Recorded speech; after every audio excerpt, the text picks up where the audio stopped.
EPFO ने दी है good news. फिर बहाल हुई ज्यादा पेंशन वाली एक सुविधा। जानिए किससे फायदा मिलेगा।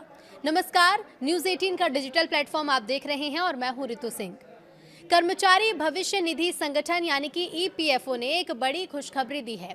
एक स्पष्टीकरण जारी करते हुए कहा गया है कि हायर पेंशन से जुड़े एक प्रावधान को बहाल कर दिया गया, जिसके तहत कुछ कर्मचारियों को उनके वास्तविक मूल वेतन और महंगाई भत्ता यानी कि डीए के आधार पर पेंशन में योगदान करने की अनुमति थी। इस सुविधा के बहाल होने से अब कर्मचारी एक्चुअल सैलरी के आधार पर ज्यादा पेंशन योगदान का विकल्प फिर से चुन सकेंगे।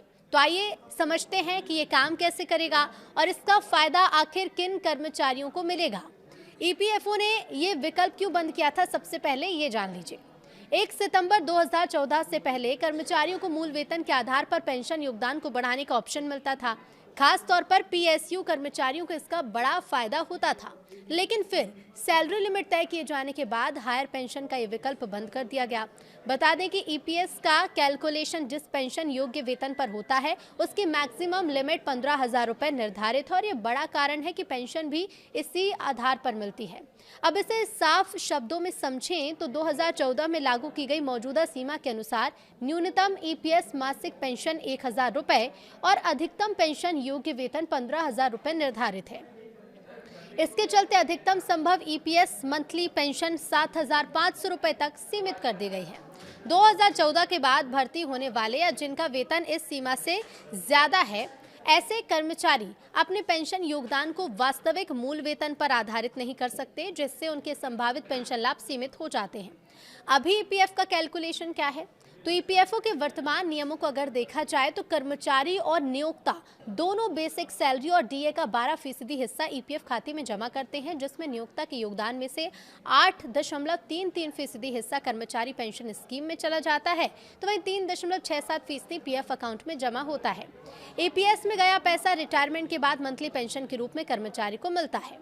अब कौन से वो कर्मचारी हैं जिन्हें इस सुविधा का लाभ मिलेगा, तो सरकार ने जो स्पष्टीकरण जारी किया है उसके मुताबिक हायर पेंशन बहाल सुविधा का लाभ सिर्फ और सिर्फ उन कर्मचारियों को मिल सकता है जिन्होंने 1 सितंबर 2014 के संशोधन के पहले हायर पेंशन ऑप्शन चुना था, यानी ये सभी ईपीएफओ मेंबर्स पर लागू नहीं होता।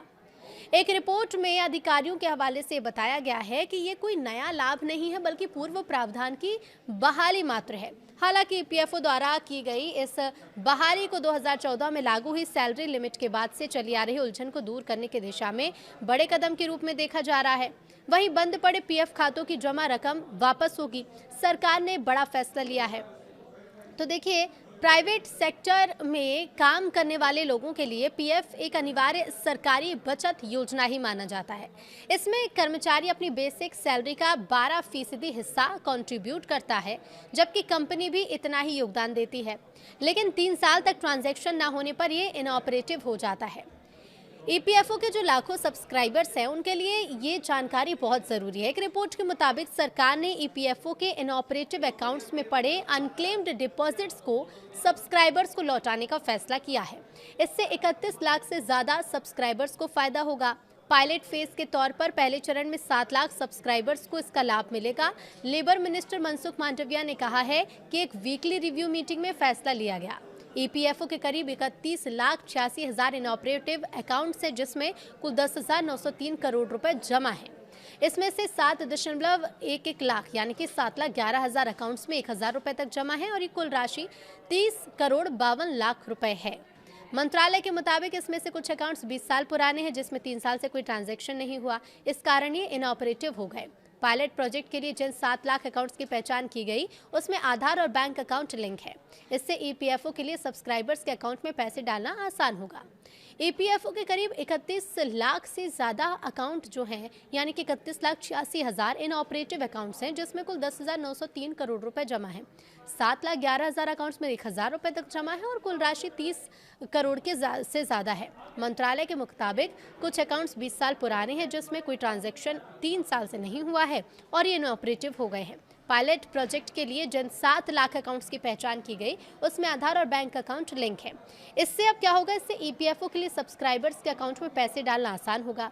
सरकार की पहल है कि पीएफ एंड एमपी एक्ट के मुताबिक ईपीएफओ मेंबर्स को अपना पैसा निकालने के लिए क्लेम करना होता है। लेकिन कुछ दिनों से ये देखने में आया है कि कई मामलों में पीएफ अकाउंट्स में पैसा बहुत कम है, इसलिए मेंबर्स की इसमें दिलचस्पी भी नहीं होती।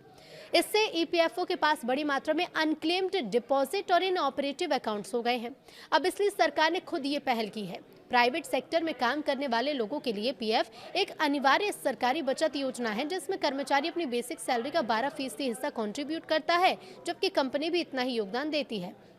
एम्प्लॉयर के कंट्रीब्यूशन में से 8.33% कर्मचारी पेंशन योजना यानी कि ईपीएस में जाता है। ईपीएफ अकाउंट में जमा रकम पर ब्याज भी मिलता है।